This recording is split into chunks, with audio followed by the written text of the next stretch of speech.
अस्सलाम वालेकुम। आज हम पढ़ेंगे रेजोल्यूशन ऑफ वेक्टर्स के बारे में। प्रीवियस टॉपिक हमारा था parallelogram law of vector addition. उसके बाद हमने कंडीशंस पढ़ी थी parallelogram law of vector addition की। अब पढ़ेंगे रेजोल्यूशन ऑफ वेक्टर्स के बारे में। अब बेसिकली होता क्या है, splitting of vectors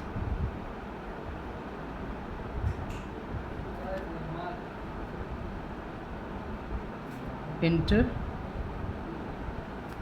the rectangular components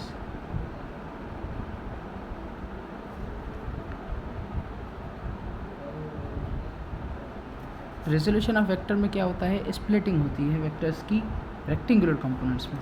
अब रेक्टेंगुलर कंपोनेंट्स क्या होते हैं बेटा? रेक्टेंगुलर कंपोनेंट्स वो कंपोनेंट्स होते हैं विच लाइज ऑन 90 डिग्री, जो 90 डिग्री पे एक्ट करते हैं। अब कैसे हम रिजॉल्व करें, चलिए देखते हैं। एक हम वेक्टर ड्रा करते हैं एक्स एक्सिस में जो एंगल बना रहा है थीटा। अब इसको नाम देंगे ए एक्स वेक्टर का। दूसरा वेक्टर वाई एक्सिस में मूव कर रहा है जो एंगल बना रहा है थीटा। अब इसको हम नाम देंगे ए वाई वेक्टर, ये ए एक्स और ए वाई। अब इधर से हम रिजॉल्व करेंगे इनको रेक्टेंगुलर कंपोनेंट्स में।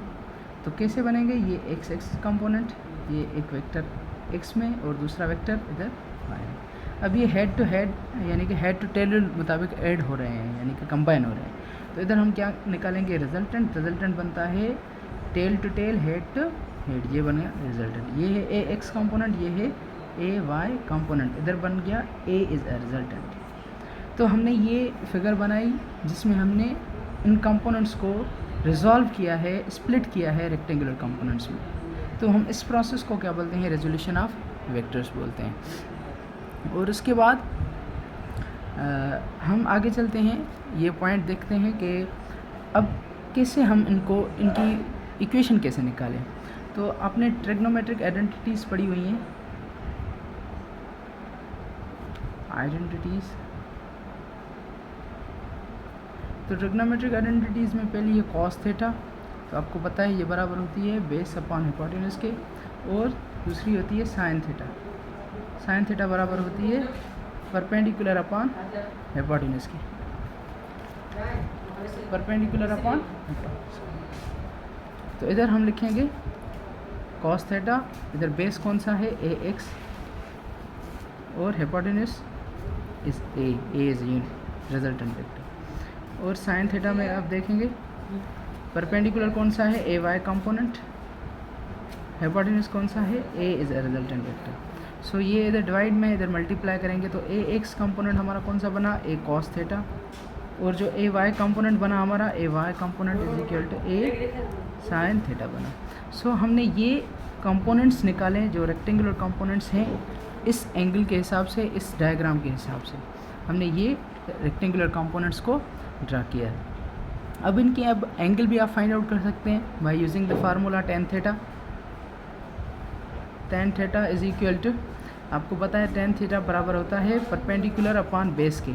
सो tan theta is equal to, इधर परपेंडिकुलर जो है ए वाई कंपोनेंट और जो बेस है वो ए एक्स कंपोनेंट। सो इधर अब ए Y upon A x component की मदद से आप जो है एंगल भी फाइंड आउट कर सकते हैं। इधर टेन प्लस उधर माइनस हो जाएगा, इन्वर्स हो जाएगा, tan inverse A Y upon A X components. So ये it is a formula to find the direction आप फाइंड आउट कर सकते हैं इस फार्मूला की मदद से। तो उसके बाद हम इनको ऐड कैसे करें, addition of vectors by rectangular components,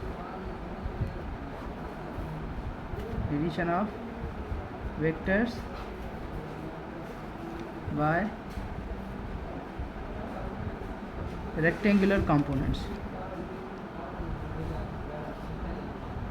addition of vectors by rectangular components.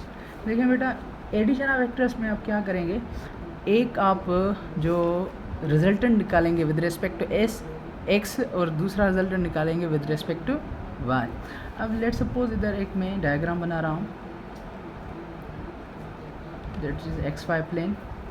इधर से आप देखें कि एक वेक्टर है ए जो मूव कर रहा है इस पॉइंट से, हम इसका नाम देते हैं let suppose that is V1 move कर रहे हैं जैसे इधर एंगल बना रहा है थीटा, और दूसरी साइड आप देखें एक वेक्टर है जो इधर से मूव कर रहा है, इसको हम नाम देते हैं V2 का, और ये एंगल बना रहा है एंगल, ये θ1 ये θ2। अब इनका रिजल्टेंट अलग अलग रिजल्टेंट बनेगा, सो कंबाइन करके आप एक डायग्राम बना सकते हैं। ये V1 वेक्टर इधर से ही हमने कंबाइन किया जो V2 वेक्टर था, इसका रिजल्टेंट ऐसे बनेगा। तो ये आप क्या V1 ये होगा V2, ठीक है। अब इधर से हम इनकी पॉइंट्स बना सकते हैं। तो ये है θ1 V1, इधर से जो एंगल बनेगी वो होगी θ2 V2, θ2 V2। तो इधर से हम क्या निकालेंगे इसके, यानी कि इधर जो हमारा होगा वो होगा Vy V2y, इधर होगा हमारा V1 V2x, इधर जो हमारा बनेगा V1x, इधर हमारा बनेगा ये V1y।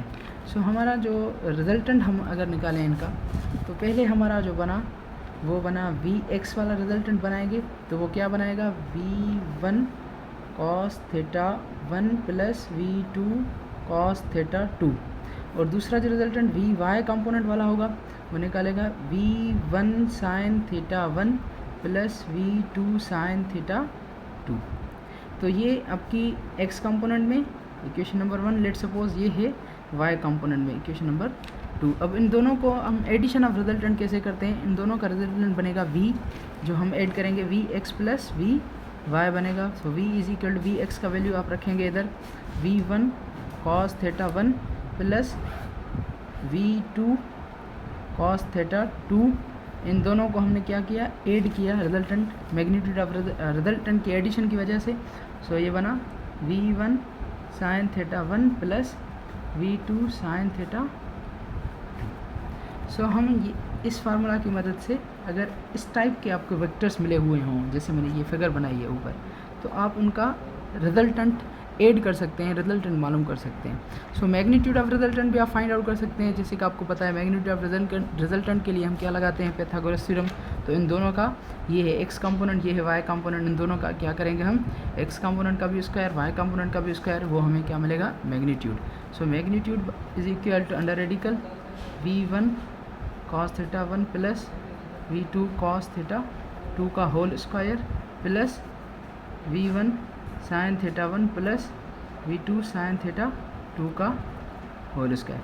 सो इस फार्मूला की मदद से आप क्या फाइंड आउट कर सकते हैं, magnitude of resultant when the vectors are 8 rectangular components, आप मैग्नीट्यूड फाइंड आउट कर सकते हैं।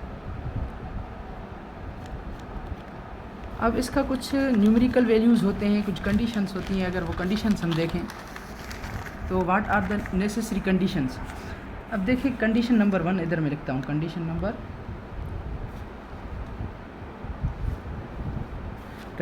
1 है। पहली बात तो आप ये डायग्राम देखें, इस साइड होता है पॉजिटिव x, इस साइड होता है नेगेटिव x, अब होता है पॉजिटिव y, नीचे होता है नेगेटिव y। ये हो गया फर्स्ट क्वाड्रेंट, ये हो गया सेकंड क्वाड्रेंट, ये हो गया थर्ड क्वाड्रेंट, और ये है फोर्थ क्वाड्रेंट। तो इधर एक सवाल पैदा होता है, if number 1 condition, if Vx, ये जो हमने फाइंड आउट की प्रीवियस पेज पे, Vx और Vy, अब जब ये Vx and Vy both are positive, जब दोनों पॉजिटिव हों, देन द रिजल्टेंट वेक्टर जो हमने लिया था v, resultant vector will lie in first quadrant. ये बात आपको बेटा जहन में रखनी है। जब ये दोनों पॉजिटिव होंगे Vx और Vy, तो जो रिजल्टेंट वेक्टर v होगा वो पहले क्वाड्रेंट में मौजूद होगा। तो एंगल भी हम फाइंड आउट कर सकते हैं। एंगल क्या होगी देखें इस डायग्राम को। अब पहला वेक्टर भी पॉजिटिव यानी कि पॉजिटिव एक्स में, और दूसरा वेक्टर भी पॉजिटिव यानी कि पॉजिटिव वाई में, तो दोनों वेक्टर्स क्या बने पॉजिटिव, तो रिजल्टेंट आप इधर से निकालेंगे, दैट इज़ अ रिजल्टेंट। सो जो रिजल्टेंट बना वो कौन से एक्सिस में बना, फर्स्ट क्वाड्रेंट में। तो एंगल क्या बनेगी आप इधर देखें, एंगल थीटा। सो एंगल क्या बनेगी थीटा। देन हम ये कह सकते हैं V theta is equal to only angle ये बनेगी थीटा एंगल बनेगी। और दूसरी कंडीशन ये, if V X is negative and V Y is positive, then the resultant vector, जो रिजल्टेंट वेक्टर है हमारा v, it will lie in second quadrant, फिर ये मौजूद होगा सेकंड क्वाड्रेंट में। अब अगर डायग्राम अगर इधर देखें तो ये पॉजिटिव x, ये पॉजिटिव y, ये नेगेटिव x, ये नेगेटिव y। अब इधर जो है x नेगेटिव ले रहे हैं तो ऑब्जेक्ट ऐसे वेक्टर ऐसे मूव कर रहा है, और दूसरी y तो हम पॉजिटिव ले रहे हैं, तो रिजल्टेंट कहाँ से बनेगा, इस साइड से बनेगा। तो आपका जो वेक्टर लाई कर रहा है ये वेक्टर रिजल्टेंट वेक्टर किस साइड लाई कर रहा है, सेकंड क्वाड्रेंट में, इस सेकंड क्वाड्रेंट में ये, यानी कि it is in second quadrant. तो इधर से एंगल जो बन रही है ये थीटा से एंगल चेंज हो रही है, तो एंगल क्या बनेगी, यानी कि इधर एंगल भी आप पुट कर सकते हैं, then V theta is equal to 180 degree minus theta, ये एंगल बनेगा। और उसके बाद बेटा इसका जो तीसरा रूल है, तीसरी कंडीशन भी हम देखेंगे। तीसरी कंडीशन क्या है इसकी, if both V X component यानी कि वेक्टर जो resultant vector V X and V Y are negative, जब दोनों नेगेटिव हैं देन फिर क्या होगा बेटा, फिर then the resultant vector, the resultant vector जो रिजल्टेंट वेक्टर है हमारा v, it will lie in third quadrant, फिर ये थर्ड क्वाड्रेंट में मौजूद होगा। देखें सेम हम क्वाड्रेंट बनाएंगे, ये पॉजिटिव x, ये नेगेटिव x, ये पॉजिटिव y, ये नेगेटिव y। अब देखें x इस तरफ नेगेटिव तो वेक्टर ऐसे जाएगा, y इस तरफ नेगेटिव, दोनों नेगेटिव ले रहे हैं तो वेक्टर इस तरफ जाएगा। तो हमारा जो रिजल्टेंट बनेगा बीच से इधर बनेगा, तो ये जो रिजल्टेंट बना वो कौन से क्वाड्रेंट में बना, थर्ड क्वाड्रेंट में। तो एंगल भी इधर से चेंज होगी लाजमी, तो एंगल भी इधर से चेंज होगी, तो एंगल क्या बनेगी इधर 180 प्लस थीटा बनेगी। सो इधर आप लिख सकते हैं V theta is equal to 180 plus,